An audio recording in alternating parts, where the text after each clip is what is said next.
O que esperar de Kafka é um vídeo que eu já prometi há muito tempo, então agora eu tenho que cumprir. Este vídeo faz parte de uma série, O que esperar de, né, e aí um autor, em que eu faço na tentativa de tentar contextualizar o autor, né? Normalmente a gente tem mais contato com a obra e a gente às vezes não conhece o lugar de fala, o contexto histórico, sócio-histórico, né, melhor dizendo, as questões políticas da época, as questões que são caras ao autor, dados biográficos inclusive, e questões que aparecem na obra desses autores. Então, assim, eu parto do pressuposto que eu tenho que ter lido pelo menos 3 obras do autor para conseguir fazer isso. Mas, na verdade, quando eu faço um vídeo, o que esperar de fulano, eu sempre li bem mais, às vezes 5, 6, 7 livros do autor, que é para me sentir um pouco mais segura para falar sobre ele. Para perceber melhor traços de sua biografia e da sua condição socio-histórica em sua obra. Né? Não é a intenção de ter lido toda a obra do autor, mesmo porque isso fica muito difícil, dificultaria demais esta série, né? Então, sim, que eu considero um número razoável que me permite entender melhor o autor. Vou mostrar o que eu tenho de Kafka. O Veredito e Na Colônia Penal, que são 2 contos. Carta ao Pai, A Metamorfose, O Processo, O Castelo.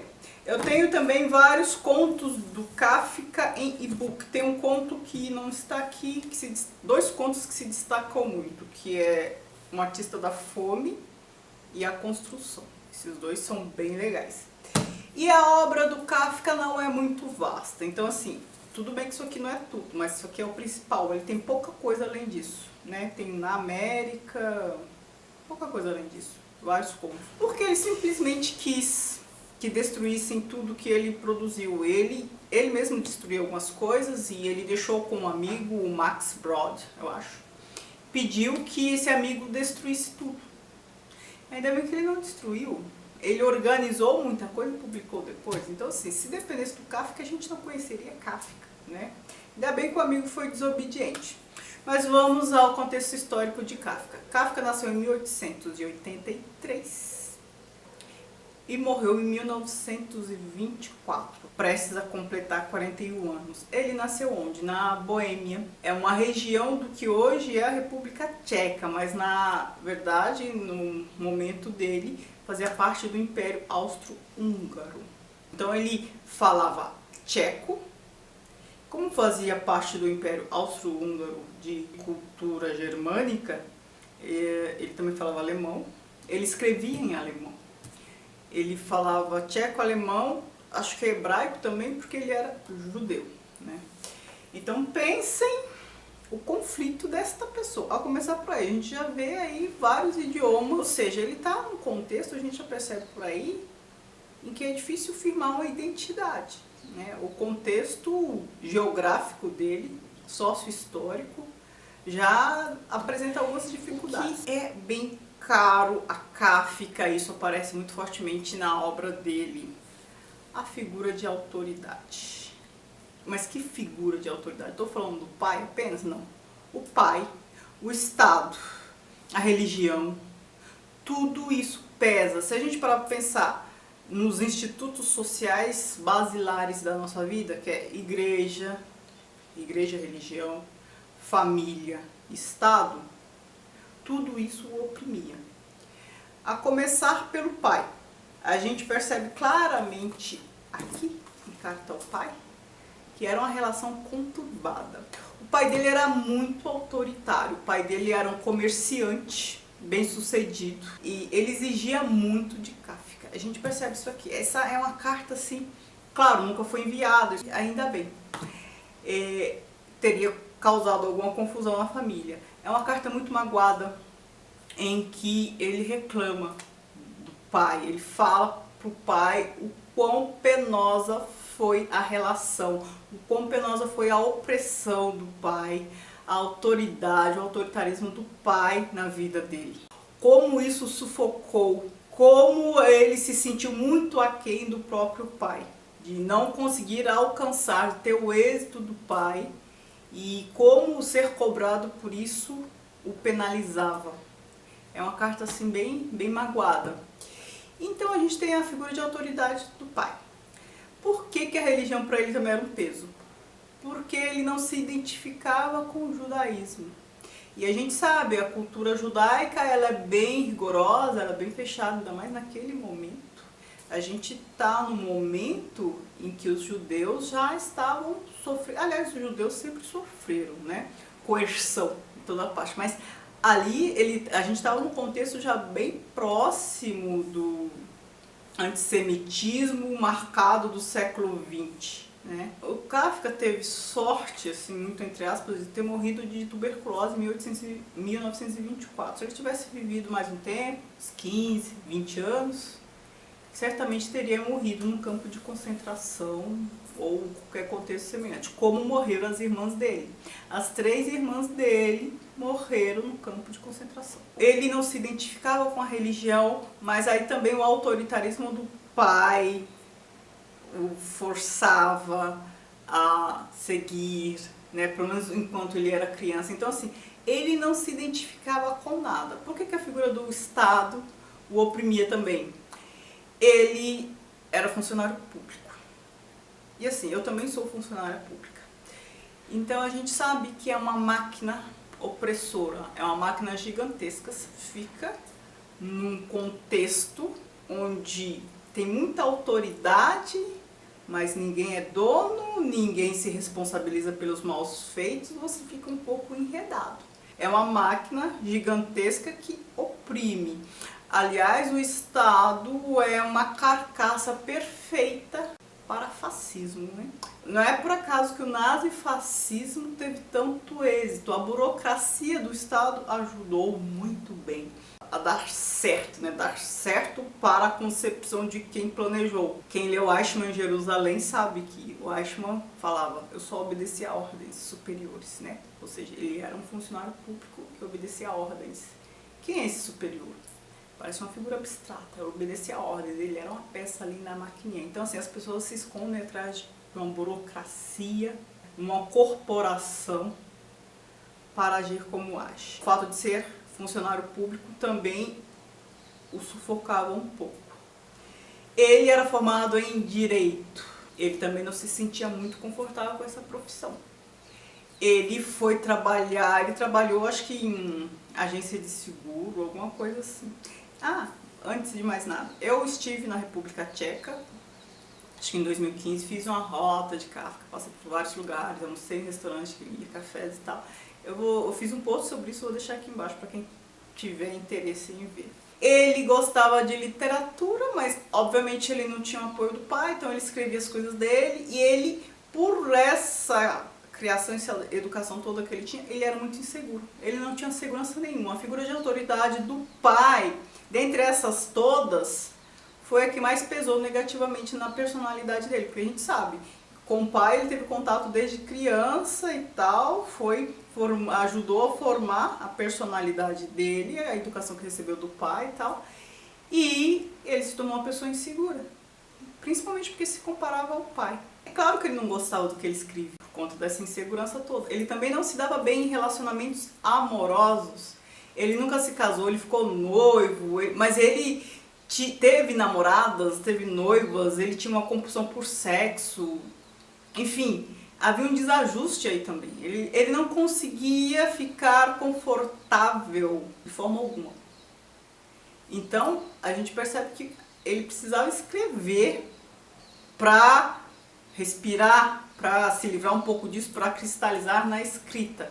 E o que é curioso também, a questão deste Império Austro-Húngaro. Então é mais uma questão de autoridade na vida dele. Então assim, a autoridade do Estado, pensando na administração pública em que ele trabalha. A autoridade do Estado nesse império que fagocitou, incorporou a região dele, esse império que se alastrava, que ditava normas para a cultura dele também. A gente está num período de final do século XIX, quando ele nasce, começo do século XX. A gente está no contexto pré-Primeira Guerra. E a gente sabe, é um contexto muito conturbado. E a gente sabe que dali para o nazifascismo foi pouco tempo. E Kafka já percebia a dinâmica da época, ele já sentia. Tanto é que muita gente acha que o Kafka previu o nazismo, previu toda aquela coisa.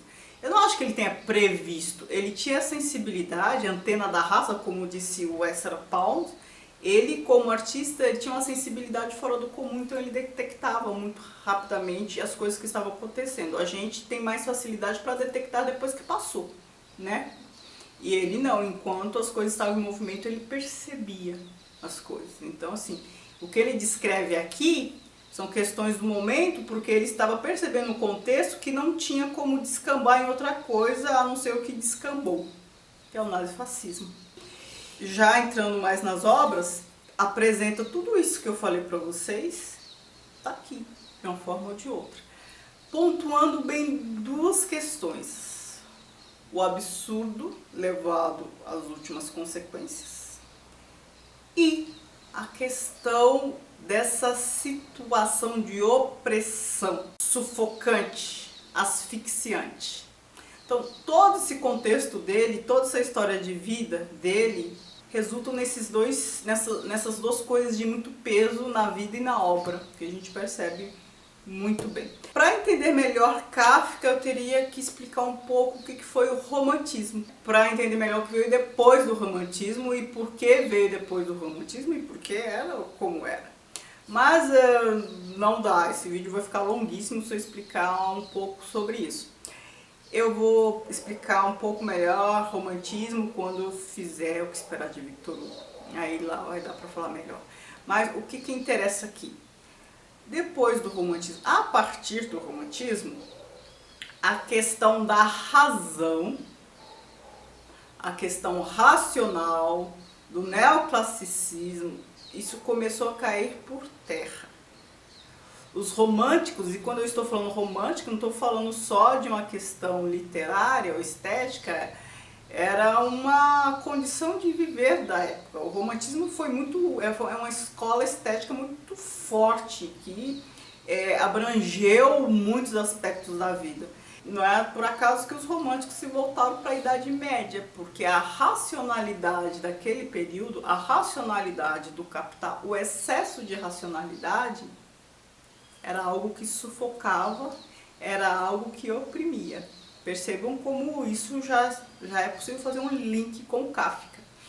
Então, isso associado ao positivismo do Comte, como eu falei para vocês, a gente está aqui no fim do século XIX, positivismo do Comte, que considerava que só o que era racional devia ter valor e que o mundo tinha um tempo linear em que o que era presente era sempre melhor ao que era passado, as pessoas evoluíam historicamente, a passagem do tempo trazia positividade, o que era mais recente era melhor.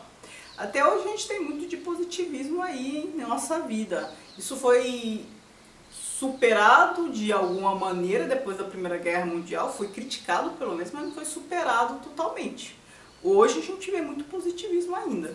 O que aconteceu com a Primeira Guerra Mundial, essa questão do positivismo, da evolução científica, né, ser o melhor que poderia acontecer, só trazer coisas boas, todo o potencial de destruição, já falei disso quando falei da Montanha Mágica, tudo isso caiu por terra. Aí que vem a questão do absurdo. O que Kafka faz?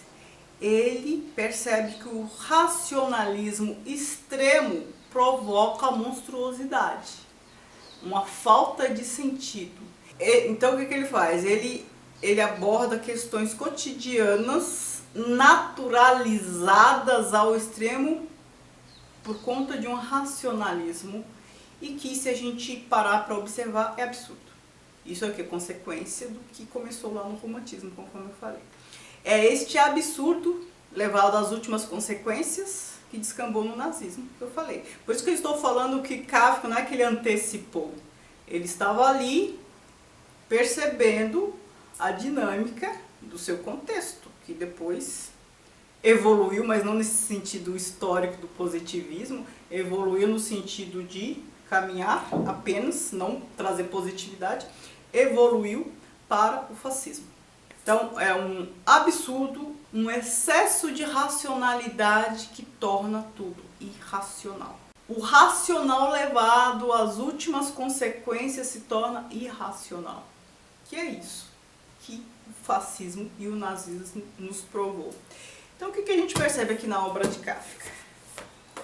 O processo. Joseph K. levanta no dia do seu aniversário e tem homens para levá-lo preso, levá-lo acusado de alguma coisa que ele não sabe o que é, não sabe por quem.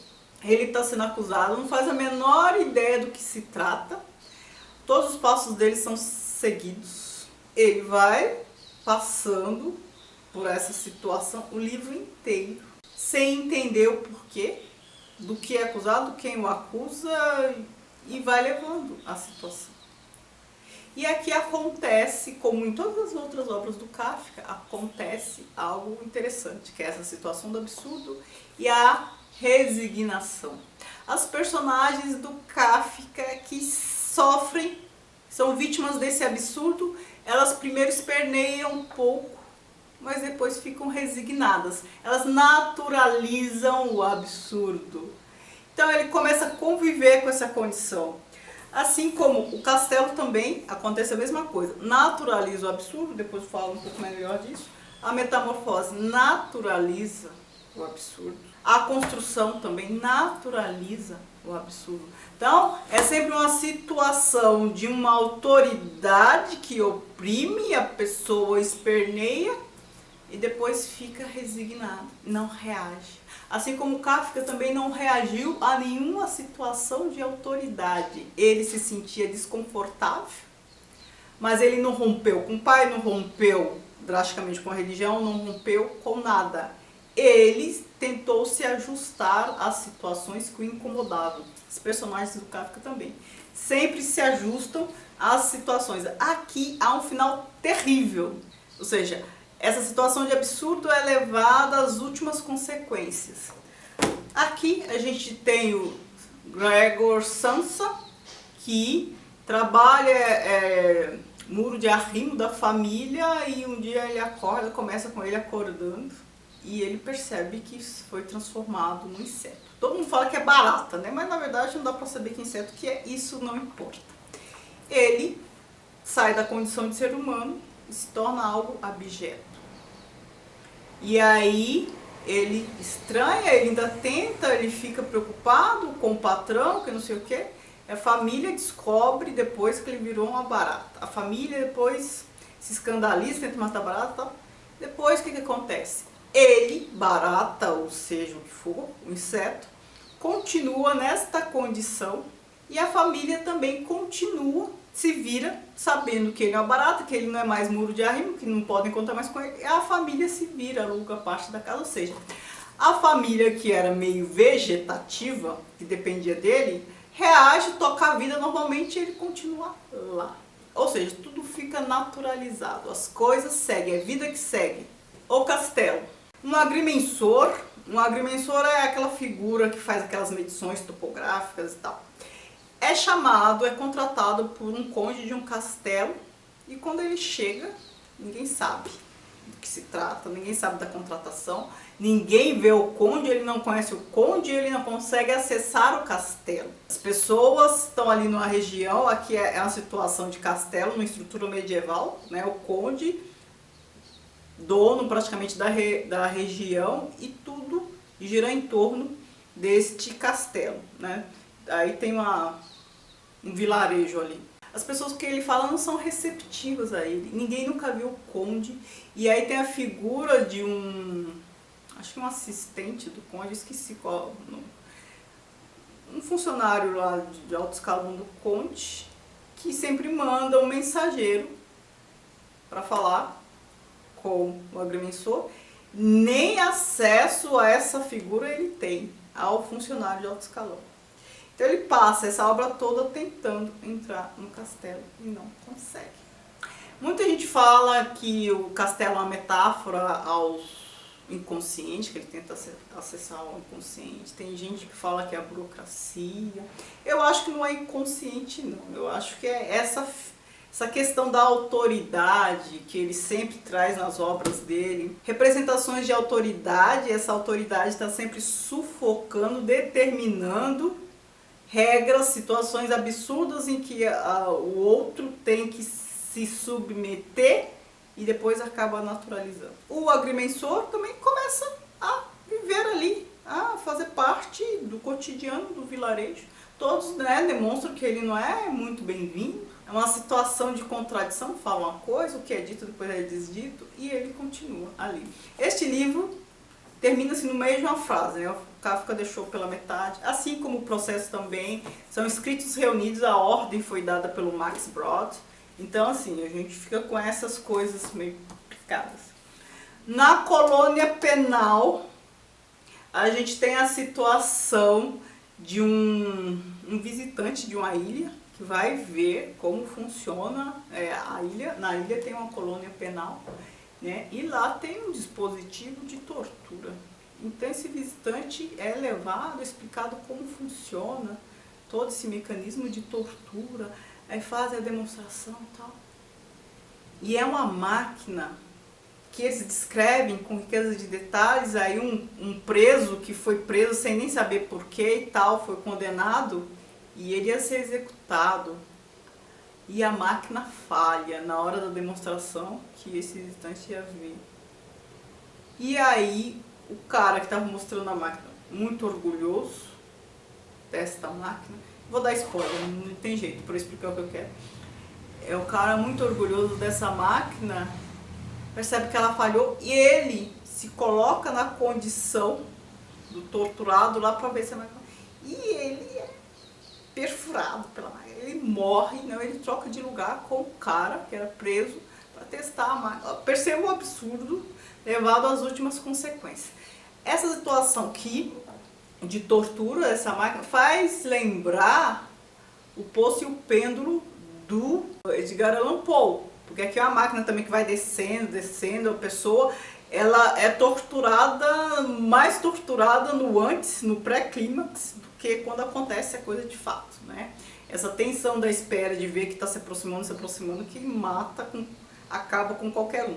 Muita gente fala que aqui o Kafka antecipou o que aconteceria nos campos de concentração, né? Mas eu acho que não tem nada de premonitório, não. Ele está percebendo o absurdo e o absurdo depois termina naquilo, conforme eu falei. O veredito também é uma situação de filho e pai que tem um filho terrível. E aí quem leu Carta ao Pai, já percebe, já interpreta o veredito, né, de uma outra maneira também, né, à luz disso aqui, porque é um filho também que se sente oprimido, também tem um fim terrível. O que acontece em Um Artista da Fome? É um faquir, né, que ele se apresenta de cidade em cidade, é o artista da fome, fica sem comer. Então se apresenta na cidade. A artista de circo fica na jaula até que as pessoas começam a pular a jaula dele. Ah, vê o leão e tal, aí olha a jaula, pensa que a jaula está vazia. As pessoas passam e pensam que a jaula está vazia. Até que alguém presta atenção, vê lá um cisco de gente, né? Reparou bem, viu lá um cisco de gente e pergunta pra ele: nossa, mas por que você ficou tanto tempo sem comer? Por que você chegou nessa condição? Aí, olha o absurdo. Ele falou que ficou sem comer porque não encontrou nada que o satisfizesse. Aí, vira esse cisco. Então, Kafka é isso, gente. Kafka é essa falta de sentido. Em A Construção, a gente tem uma topeira cavando seu túnel e tenta e esbarra. Essa situação de sufocamento que nos causa até asfixia. Só em ler aquilo, aquela dificuldade de cavar todo o plano para fazer aquilo. Uma racionalidade, vejam só, a racionalidade levada às últimas consequências. Uma racionalidade asfixiante. Em A Construção a gente tem isso também. Então percebam, ler Kafka é difícil? Não é difícil. A gente lê e percebe que em algum momento a gente já se sentiu em situação parecida, né? Ele, como eu falei, ele tinha um conjunto de figuras de autoridade que o sufocavam. Ele não se sentia confortável com autoritarismo e, ao mesmo tempo, ele se resignava. Não que ele fosse resiliente, não é que ele superava, ele apenas se sujeitava, assim como as personagens dele se sujeitam, né?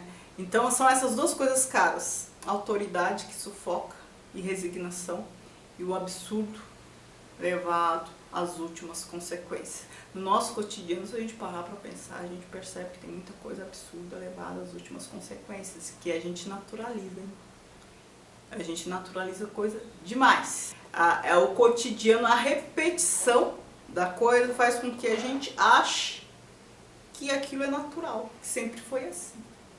Mas não. Pense que a repetição pode nos conduzir a um erro de percepção. A gente naturaliza o que não deveria naturalizar. Então a gente corre o risco sempre de estar naturalizando a violência, a miséria, a opressão, o preconceito.